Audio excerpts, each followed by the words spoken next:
UP के उपचुनाव में बड़ा खेला, मैनपुरी की करहल सीट हारे अखिलेश के जीजा।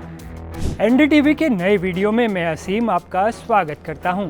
मैनपुरी का नाम आते ही सबसे पहले मुलायम सिंह यादव और समाजवादी पार्टी की चर्चा शुरू हो जाती है।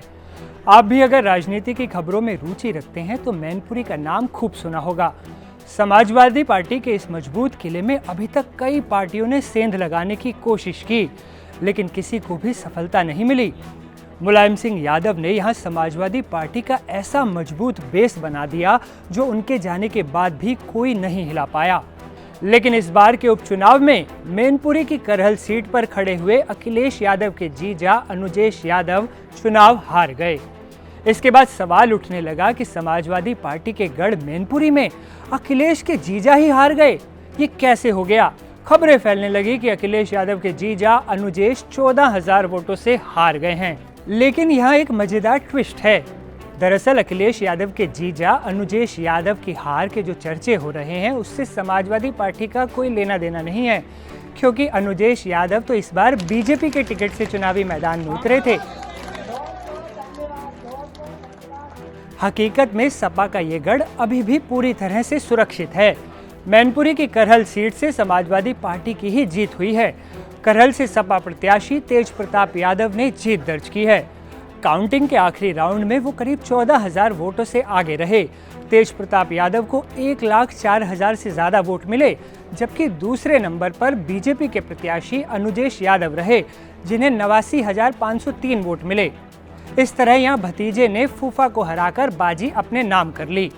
तो निचोड़ ये है कि अखिलेश के भतीजे जीते जबकि जीजा हार गए। जहां भाजपा के लोग पुलिस के सहारे इस चुनाव को जीतना चाहते थे और खुलेआम उनके नेताओं ने बूथ कैप्चरिंग की शिकायतें की, कोई कार्रवाई नहीं की गई और लगातार उन्होंने सुबह से लेकर शाम तक बूथ कैप्चरिंग करते रहे। हमारे जो वोटर थे जो शांतिपूर्ण तरीके से मतदान कर रहे उनके ऊपर लाठीचार्ज किया। कई गाँवों में खबर आई, हमने सूचित भी किया, उसके बावजूद जो है पुलिस का रवैया ऐसा था। तमाम सारे कार्यकर्ताओं को 3 दिन पहले से मुकदमे लगाए गए, उनको उठाया गया।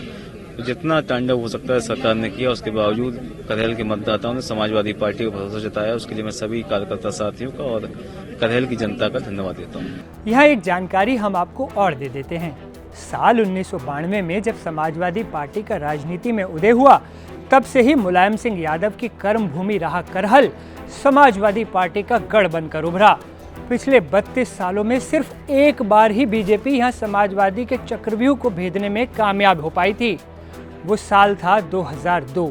एक तरफ यूपी चुनाव में सपा करहल सीट पर हैट्रिक लगाने की कोशिश में थी। पार्टी ने इस सीट पर बाबूराम यादव के बेटे अनिल यादव पर दांव खेला था।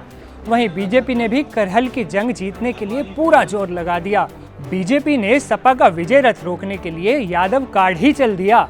बीजेपी ने मुलायम सिंह यादव के धुर विरोधी माने जाने वाले दर्शन सिंह यादव के भाई सोभरन सिंह यादव को करहल के रण में कमल के निशान पर उतार दिया। कड़े मुकाबले में बीजेपी के सोभरन 925 वोट के नजदीकी अंतर से चुनाव जीत गए। यही जीत इस सीट पर बीजेपी के लिए अब तक की इकलौती जीत थी। इसके बाद से अब तक बीजेपी को करहल में कमल खिलाने का इंतजार है।